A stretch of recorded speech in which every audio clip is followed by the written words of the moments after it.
Hey there, it's Bryan here. Welcome to this video where I'm going to try and explain my method of doing transcription. And it's a very fundamental idea when it comes to learning music, playing music, and teaching music. So what is transcription? Well, it's basically learning music by ear, note for note, near to perfection. So why do we want to do transcription? First reason is so that we can play in style. So what do I mean by that, playing in style? Let me give you an example. Imagine there's a hard rock kind of backing track or a hard rock groove going on like this.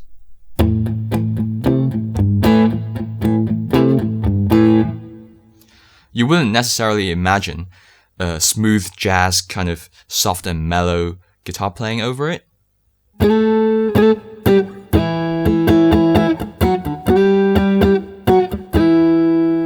But instead, you'd probably imagine this.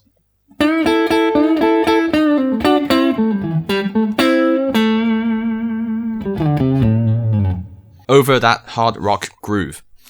So doing transcription will get you playing in style and prevent you sounding out of context, which can sound a bit weird sometimes. And eventually, you're going to be able to develop your own unique sound. You're going to sound more distinctive. And through this method of transcription, which is basically copying and stealing from your favorite artists and the great masters out there, you can then do a bit of mix and match. And I'll give you another example. So let's take the context of rock guitar. Take a phrase from Jimi Hendrix. So off the top of my head, we've got Foxy Lady, which sounds a bit like this.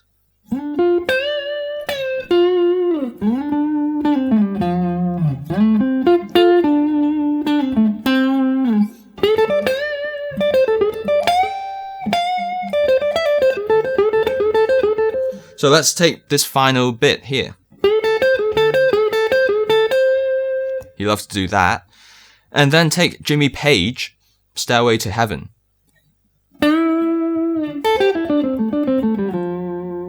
Let's just take this bit.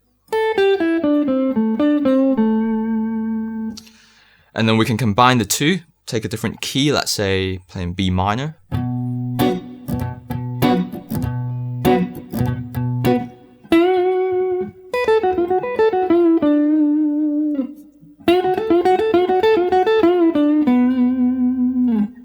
Yeah, so you can mix and match these phrases and guitar licks, if you like, and create something a bit unique in itself. So how do we do transcription?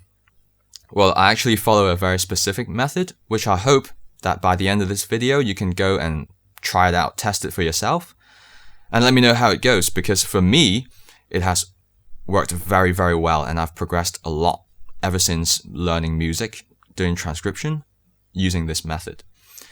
So step number 1 is to loop the track. Step number 2 is to sing along. Step number 3, sing alone. And step number 4 is to sing against the track. Let's go back and break it down. So first step is to loop the track. I want you to do this as much as possible, because only then, with repetition, will you be able to slowly but steadily learn it. And then the second step, which is to sing along with the track.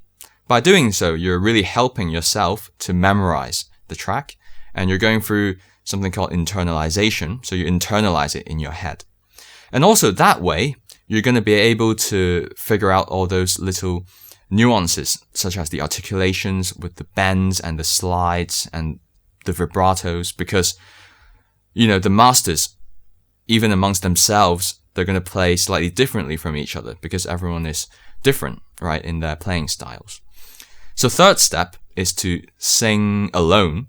So we turn off the track at this point, and that way you can really check that you know it, because you're eliminating that dependence. You have nowhere to refer back to. So step number 4 is to sing against the track, just to check that you're not singing anything incorrectly, because you're likely going to be making some sort of mistake in step number 3 when you sing alone. So we need to put this into practice. Let's take a look at one of my all-time favorite solos by Robin Ford on Help the Poor. Step 1, loop the track. Won't you help me?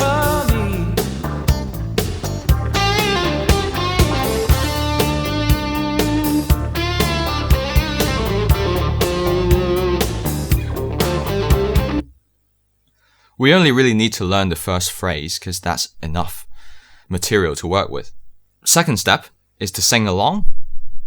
Won't you help me?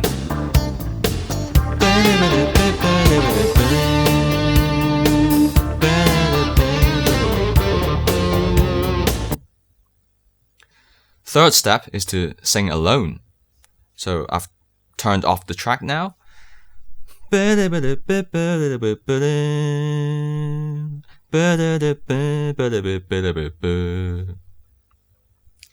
And step number 4, just to double check that I'm singing it correctly with the track. Won't you help me?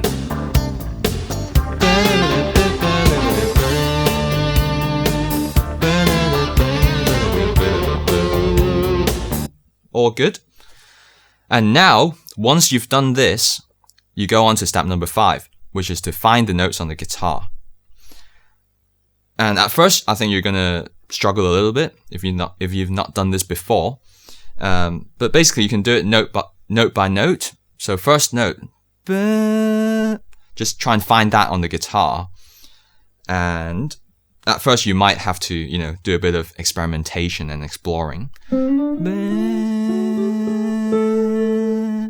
And I know that it's a bend, so just that process alone is going to take you maybe a week or 2. But anyway, it's going to be worth it. It's such a long process, but it's going to be worth it in the end. You might be wondering, why don't we just skip the first 4 steps of singing and just go straight onto the guitar? And the reason why we don't do that is because if you skip the singing, you skip the learning which happens in your head. So a fundamental idea which I have when it comes to playing and teaching music is that the music should always come from the head and not from the hands. So let's take an example of improvising, let's say. When you improvise just using the fingers and the hands, you learn the box pentatonic shape patterns.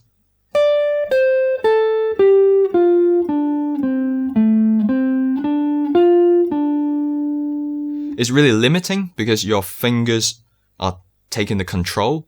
Whereas if in my head I've got a phrase, such as that one just now,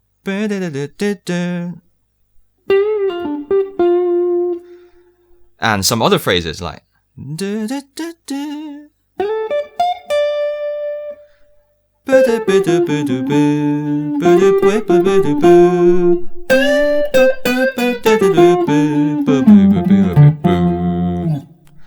so that my head is taking control rather than my fingers. Once you've done step number 5 and you're able to play it on the guitar, I would like you to repeat what you've done with the singing, but this time you do it with the playing. So you want to be playing with the track, without the track, and then with the track again, so that you're double checking whether you're playing anything wrong. Won't you help me?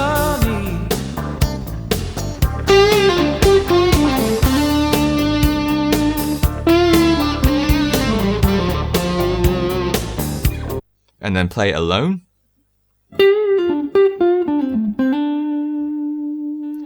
And you can even play and sing at the same time, just to make that connection between the head and the hands.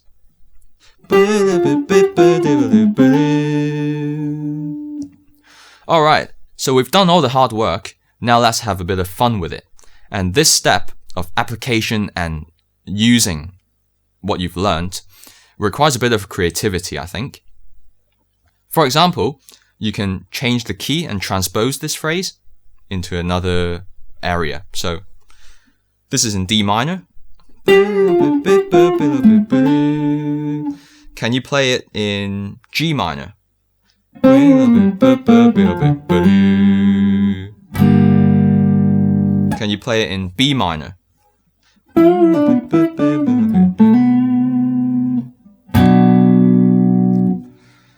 And then can you play the phrase in another position without changing the phrase itself? So I was in this area of the guitar. Can you play it in another position here? Let's say start on the second string. And the rest of the phrase? Yes, you can. And what about moving it an octave lower?